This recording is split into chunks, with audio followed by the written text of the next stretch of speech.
Hello students. आज जो है previous year JEE main oblique AIEEE chapter gaseous state का क्वेश्चन डिस्कस करेंगे 2002 से 2018 तक। ऑफलाइन पेपर जितना हुआ था, ऑनलाइन पेपर जो है उसको हम अलग से डिस्कस करेंगे। 2019-20 ये सब ऑनलाइन पेपर हुआ है, तो इसको हम अलग से ऑनलाइन पेपर जितना है सारा डिस्कस कर देंगे। ये सब जितना भी क्वेश्चन है आप खुद से एक बार अटेम्प्ट कीजिएगा। हम हर एक क्वेश्चन का सॉल्यूशन बताएंगे, लेकिन सिर्फ सॉल्यूशन देखने से आपको कुछ भी फायदा नहीं होगा जब तक कि आप खुद से क्वेश्चन को अटेम्प्ट नहीं करते हैं। तो हर एक क्वेश्चन को खुद से अटेम्प्ट कीजिए। तो ये आपका फर्स्ट क्वेश्चन है, फिर सेकंड क्वेश्चन, फिर थर्ड, फिर फोर्थ क्वेश्चन, इसके बाद fifth question, sixth question, seventh question, eighth question, ninth question, 10th question, 11th question और 12th क्वेश्चन। ये है 12th का ऑप्शन ABCD। हर एक का आंसर दिया हुआ है, एक बार आप खुद से अटेम्प्ट कीजिए। हम जो है हर एक क्वेश्चन को एक एक करके डिस्कस करते हैं। तो फर्स्ट क्वेश्चन है, for an ideal gas number of moles per liter in terms of its pressure P and gas constant R and temperature T is। मतलब पर लीटर कितना नंबर ऑफ मोल्स होगा, मतलब वॉल्यूम अगर 1 लीटर है तो number of मोल क्या होगा ये आपको बताना है। तो आइडियल गैस इक्वेशन क्या होता है, PV इक्वल टू nRT। जहाँ पे वॉल्यूम अगर 1 लीटर है तो नंबर ऑफ मोल हो जाएगा P इंटू वॉल्यूम तो 1 है तो P इंटू 1 अपॉन RT। तो ये हो जाएगा number of moles equal to P upon RT। तो इतना नंबर ऑफ मोल्स होगा पर litre of a gas, option C. इसके बाद सेकंड क्वेश्चन है, kinetic theory of gases prove only Boyle's law, only Charles law, only Avogadro law, all of this. तो इसका option D होगा। काइनेटिक थ्योरी ऑफ गैस जो है ये सभी लॉ को फॉलो करता है, जितना भी 3 लॉ दिया हुआ है, ऑल अबव द 3 लॉ। हम ये सब लॉ को प्रूव भी किए हैं काइनेटिक थ्योरी ऑफ गैसेस के time. Kinetic theory of gases से Boyle's law, Charles law, Avogadro law, Gay Lussac's law, combining volume, सबको हम प्रूव करके बताए हैं उस टाइम। तो इसका ऑप्शन डी होगा, ऑल ऑफ दीज। इसके बाद थर्ड क्वेश्चन है, according to kinetic theory of gas in an ideal gas between two successive collision of gas molecules travel. तो बोल रहा है कि काइनेटिक थ्योरी ऑफ गैसेस के अकॉर्डिंग जब दो आइडियल गैस कोलाइड करता है तो सक्सेसिव कोलिजन के बीच में मॉलिक्यूल्स किस तरह से ट्रेवल करता है। तो ये स्ट्रेट लाइन पाथ में कांस्टेंट वेलोसिटी से ट्रेवल करता है। Molecules travelled with constant velocity along a straight line path. ये assumptions of kinetic theory of gases में हम बताए हैं। तो इन ए वे भी पाथ नहीं, स्ट्रेट लाइन पाथ में ट्रेवल करता है। In a straight line path, option B तो करेक्ट है, तो यही होगा। सिंगल ऑप्शन करेक्ट टाइप रहता है तो एक ही ऑप्शन सही होना चाहिए, बाकी ये दोनों गलत होगा। विथ एक्सेलरेटेड वेलोसिटी गलत है, कांस्टेंट वेलोसिटी से ट्रेवल करता है। इन ए सर्कुलर पाथ तो गलत है, स्ट्रेट लाइन पाथ में ट्रेवल करता है, ऑप्शन बी। इसके बाद फोर्थ क्वेश्चन है, as the temperature is range from 20 degree Celsius to 40 degree Celsius the average kinetic energy of an neon atom changes by factor of each of the following. तो बोल रहा है कि temperature जो है हम 20 डिग्री सेल्सियस से 40 डिग्री सेल्सियस कर दिए तो काइनेटिक एनर्जी क्या होगा। तो एवरेज काइनेटिक एनर्जी होता है 3/2 kT। अब अगर आप देखिएगा तो जल्दी जल्दी में आप बोलिएगा कि टेम्परेचर को डबल किया तो काइनेटिक एनर्जी भी डबल हो जाएगा, जबकि ये गलत है, ऑप्शन डी नहीं होगा। टेम्परेचर डबल नहीं हुआ है, यहाँ टेम्परेचर है सेल्सियस में, आपको पहले केल्विन में कन्वर्ट करना पड़ेगा। तो 20 डिग्री सेल्सियस कितना होता है, 273 प्लस 20, 293 केल्विन। और 40 डिग्री सेल्सियस मतलब 273 प्लस 40, तो ये 313 केल्विन होगा। तो काइनेटिक एनर्जी डबल तब होता है जब टेम्परेचर जो है 293 केल्विन से इसका डबल 2 इंटू 293 केल्विन होता है, जबकि इसका डबल नहीं हुआ है, बस 20 केल्विन बढ़ा है, या फिर आप बोल सकते हैं 20 डिग्री सेल्सियस से इंक्रीज हुआ है। ठीक है, तो काइनेटिक एनर्जी इनिशियल क्या होगा, इनिशियल हो जाएगा 3/2 k इंटू 293। और काइनेटिक एनर्जी फाइनल क्या होगा, काइनेटिक एनर्जी फाइनल होगा 3/2 k इंटू 313। मतलब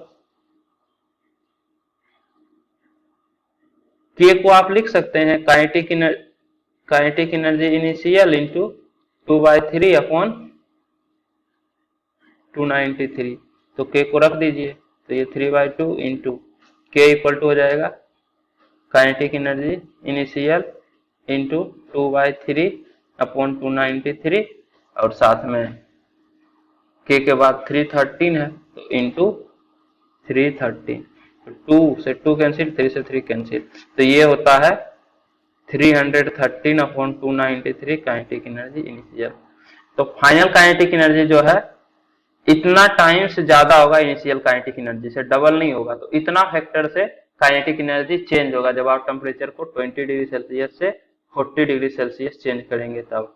ऑप्शन ए, डबल नहीं करना। ऑप्शन डी जो है नहीं करना है। अगर आप जल्दी जल्दी में बनाइएगा तो लगेगा कि टेम्परेचर डबल, तो काइनेटिक एनर्जी भी डबल हो जाना चाहिए। तो ऑप्शन डी मारिएगा और एग्जाम के बाद पता चलेगा ये तो गलत हो गया, ऐसा नहीं करना है। ऑप्शन ए होगा इसका आंसर। इसके बाद नेक्स्ट है van der Waals equation of state of the gas लो, the constant B is a measure of.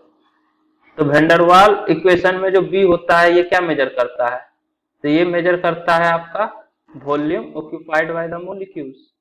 B जो है मोलिक्यूल्स कितना वॉल्यूम ऑक्यूपाई करता है वही तो मेजर करता है। एक्चुअली में जो आइडियल गैस होता है उसको हम लोग पॉइंट पार्टिकल एज्यूम करते हैं।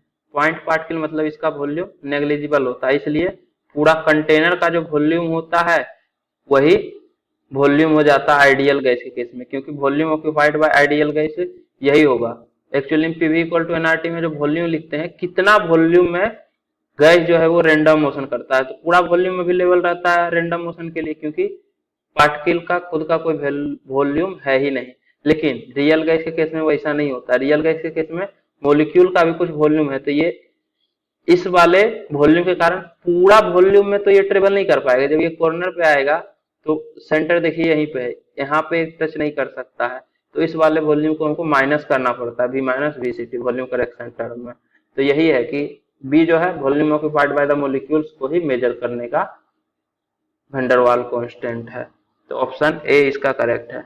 ये बोल रहा है इंटरमोलिकुलर अट्रैक्शन, रिपल्सन, ये सब तो ए के लिए है। इंटरमोलिकुलर अट्रैक्शन और रिपल्सन के कारण प्रेशर जो है ज्यादा और कम होता है, क्योंकि इंटरमोलिकुलर अट्रैक्शन रहेगा तो मोलिक्यूल आपस में अट्रैक्ट करता है तो कम वेलोसिटी से कोलाइड करता है वॉल के साथ, और कम वेलोसिटी से कोलाइड करेगा तो प्रेशर कम होगा।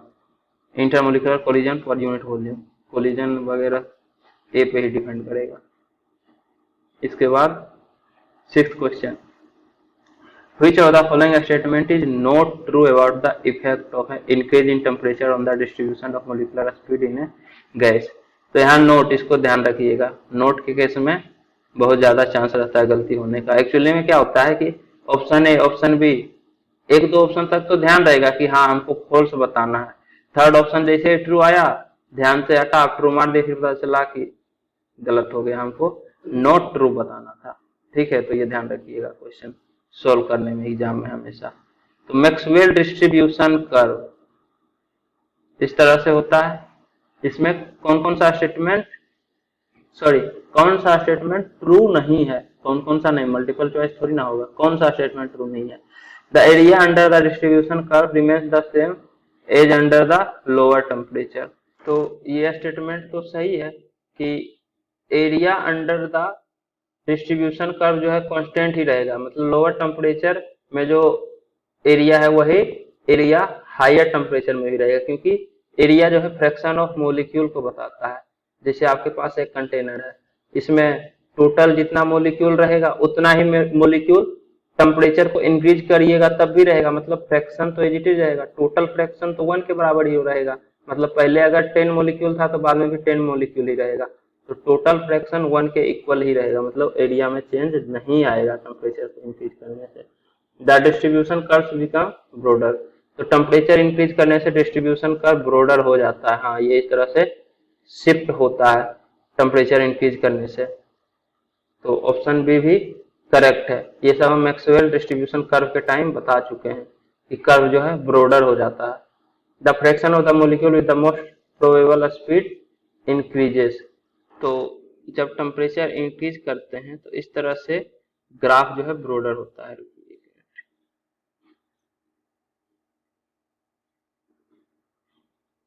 टोटल एरिया तो 1 के इक्वल ही होगा।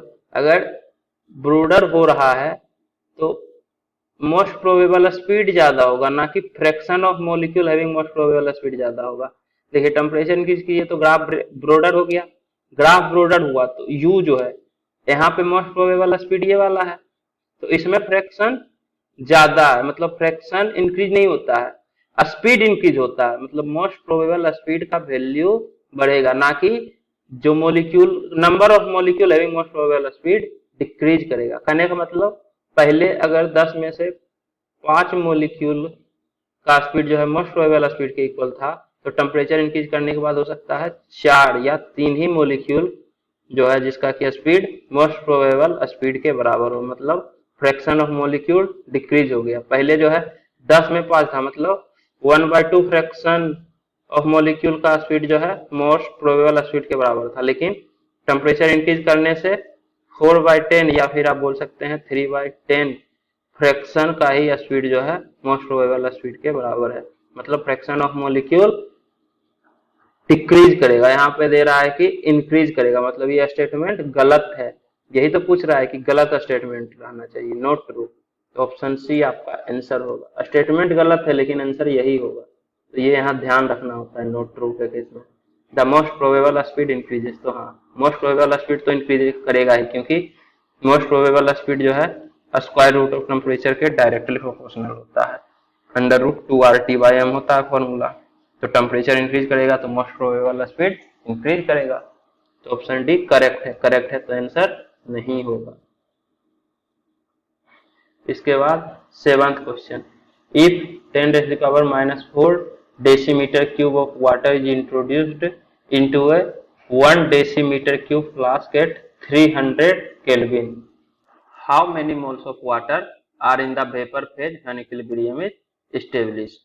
तो आपको बताना है कि कितना मोल्स ऑफ वाटर जो है वेपर फेज में होगा जब इक्विलिब्रियम स्टेब्लिश हो जाएगा। तो वेपर प्रेशर ऑफ वाटर दिया हुआ है 3170 पास्कल 300 केल्विन पे, और आर का वैल्यू तो पता ही रहता है।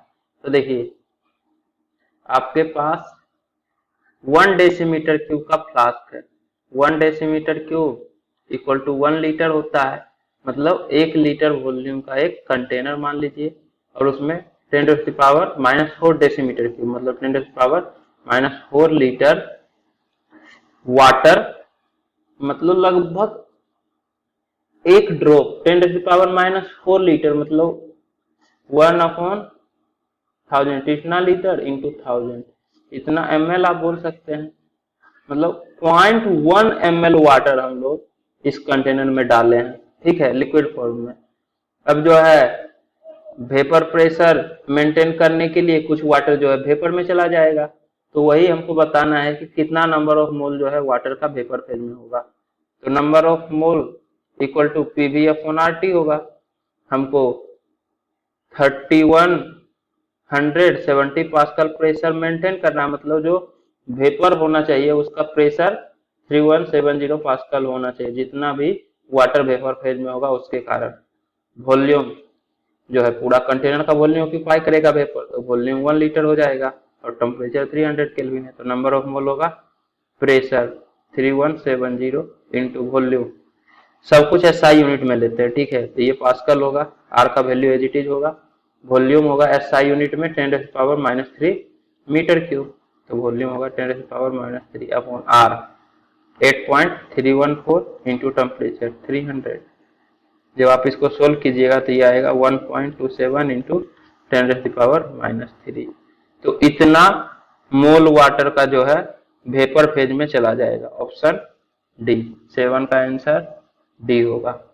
इसमें अगर आप फर्स्ट ऑप्शन देखें तो ये एक्चुअली में क्या है कि आपके पास देखिए 10⁻⁻4 लीटर वाटर है, मतलब 10⁻4 इंटू 1000, इतना ग्राम वाटर होगा, क्योंकि 1 लीटर में 1000 ग्राम होता है, तो इतना लीटर मतलब इतना इंटू 1000, मतलब 1/10 ग्राम वाटर है। तो नंबर ऑफ मोल आप यहाँ से निकाल सकते हैं। H2O का मोलिकुलर वेट होता है 18 ग्राम, तो आपके पास 0.1 ग्राम वाटर है, तो 0.1 अपॉन 18 इतना नंबर ऑफ मोल हो जाएगा।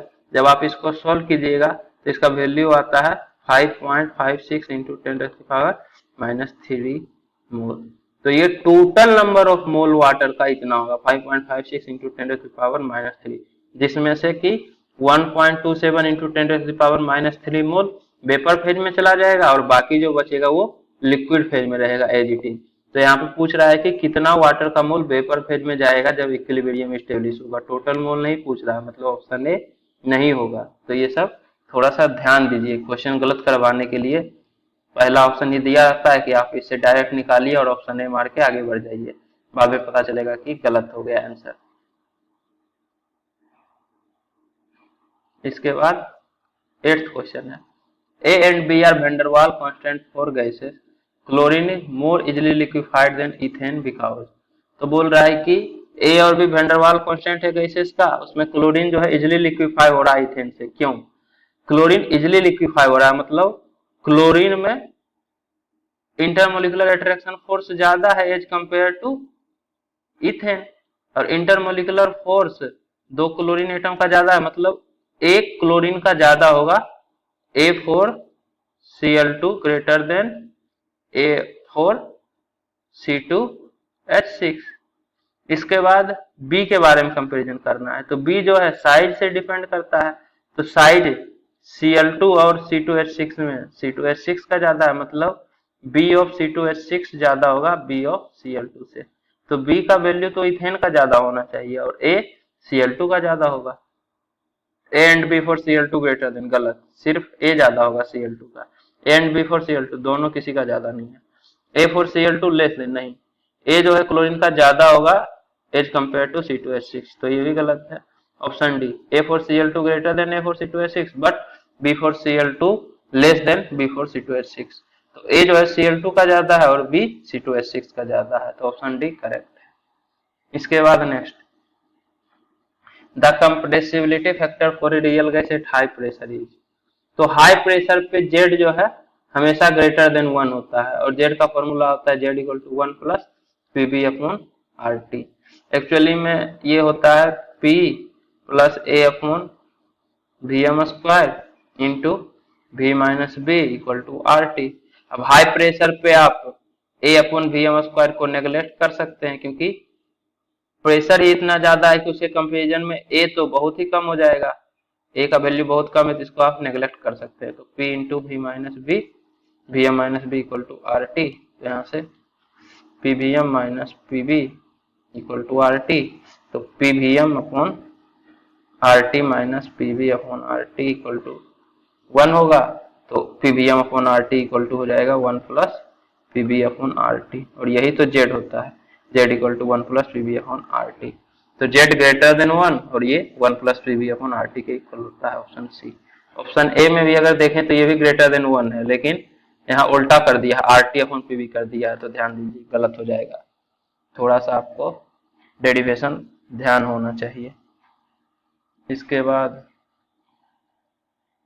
नेक्स्ट है, for a gaseous state if most probable speed is denoted by C star average speed by C bar and mean square speed by C, then for the large number of molecules the ratio of these speeds are, तो most probable speed C star, तो C star equal to under root 2 RT upon M, average speed होगा under root 8 RT upon pi M, और RMS speed होगा under root 3 RT upon M। तो इसका जो value होगा, मतलब रेशियो जो है C star is to C bar is to C जो है ये होगा under root 2 is to under root 8 upon pi is to under root 3। Under root 2 जो है 1.41 होगा और अंडर रूट 8 अपॉन पाई 1.5957 और ये जो है 1.73 होगा, मतलब 1.41 इज टू 1.5957 इज टू 1.73। अब यहाँ पे इसको 1 ले रहा है C को, तो C अगर 1 होगा तो उसके कंपैरिजन में ये दोनों तो 1 से कम ही होगा, क्योंकि आरएमएस स्पीड सबसे ज्यादा होता है, देखिए रेशियो में सबसे ज्यादा है, तो ये वाला दोनों ऑप्शन तो रिजेक्टेड ही है। अब 1.41 को 1 लेना है, मतलब क्या करेंगे, इसको 1.41 से डिवाइड कर दीजिए सभी को, तो 1:2। अब इसको जब आप डिवाइड कीजिएगा तो ये 1.128 और ये 1.225 आता है, मतलब ऑप्शन सी। ऐसे भी आप सोचिए तो आपको इतना करने का जरूरत नहीं होगा, ये दोनों तो रिजेक्ट हो गया। अब इसमें देखिए 1.128 और 1.225, एवरेज और आरएमएस, तो आरएमएस का रेशियो ज्यादा होना चाहिए एवरेज से, और यहाँ रिवर्स कर दिया, यहाँ पे एवरेज का रेशियो ज्यादा दे दिया आरएमएस से, तो ये तो नहीं ही होगा, हमेशा आरएमएस का रेशियो ज्यादा होगा एज कम्पेयर टू एवरेज। तो ऑप्शन सी ही करेक्ट है। तो यहाँ ये पूरा करने का जरूरत नहीं था, ऐसे पूरा भी कीजिएगा तो सोल्व करने के बाद यही आना है। इसके बाद next, if Z is a compressibility factor van der Waals equation at low pressure can be written as. तो लो प्रेशर पे जेड का वैल्यू आता है 1 minus A upon VM R T. ये तो 1 plus PV upon R T, 1 minus PV upon R T तो नहीं ही होगा, ये हाई प्रेशर रीजन में होता है। ऑप्शन बी करेक्ट है, हम पूरा डेरिवेशन बता चुके हैं, उसमें होता है ये P plus A upon V M square into V M minus B equal to R T, जिसमें से कि बी जो है ये आपका नेग्लेक्ट हो जाता है, क्योंकि लो प्रेशर रीजन में वी एम बहुत ज्यादा होता है, मतलब बी को आप नेग्लेक्ट कर सकते हैं। तो ये हो जाएगा P plus A upon V M square into V M equal to R T, तो P V M plus A upon V M equal to R T से डिवाइड कर दीजिए तो upon R T, A upon V M R T equal to 1, तो P V M upon R T हो जाएगा 1 minus A upon V M R T, जहाँ पे P V M upon R T Z होता है, तो Z equal to 1 minus A upon V M R T, तो यही आपका Z equal to 1 minus A upon V R T, ये जो है जेड का वैल्यू होगा लो प्रेशर रीजन में। नेक्स्ट क्वेश्चन है, two fluid bulb of equal volume भी containing an ideal gas initially at pressure Pi and temperature T1। तो दो फ्लूइड बल्ब है, मतलब दो वेसल है जिसका कि वॉल्यूम भी है, इसका टेम्परेचर T1 है और इनिशियली Pi प्रेशर पे दोनों वेसल है। अब क्या कर रहे हैं कि, और ये दोनों नैरो ट्यूब से कनेक्टेड है, are connected through narrow tube of negligible volume, इसका बहुत ही कम वैल्यू है, मतलब इसको नेग्लेक्ट कर देना है। टेम्परेचर जो है एक बल्ब का इंक्रीज कर देते हैं T2, तो फाइनल प्रेशर क्या होगा। तो देखिए टेम्परेचर जब आप रेज कीजिएगा तो फाइनल प्रेशर चेंज हो जाएगा, लेकिन दोनों वेसल कनेक्टेड है तो दोनों में प्रेशर फाइनली भी सेम ही होगा, और इनिशियली जो नंबर ऑफ मोल है दोनों वेसल में फाइनली भी उतना ही मोल होगा, मतलब इसमें एन इनिशियल जो मोल है इसमें भी एन इनिशियली वही मोल रहेगा, क्योंकि दोनों वेसल का प्रेशर वॉल्यूम टेम्परेचर सेम है, तो नंबर ऑफ मोल भी इनिशियली सेम होगा, लेकिन finally number of mole change हो जाएगा, क्योंकि इसका T1 टेम्परेचर है, इसका T2 टेम्परेचर है, लेकिन टोटल नंबर ऑफ मोल तो जितना पहले था उतना ही बाद में ही रहेगा।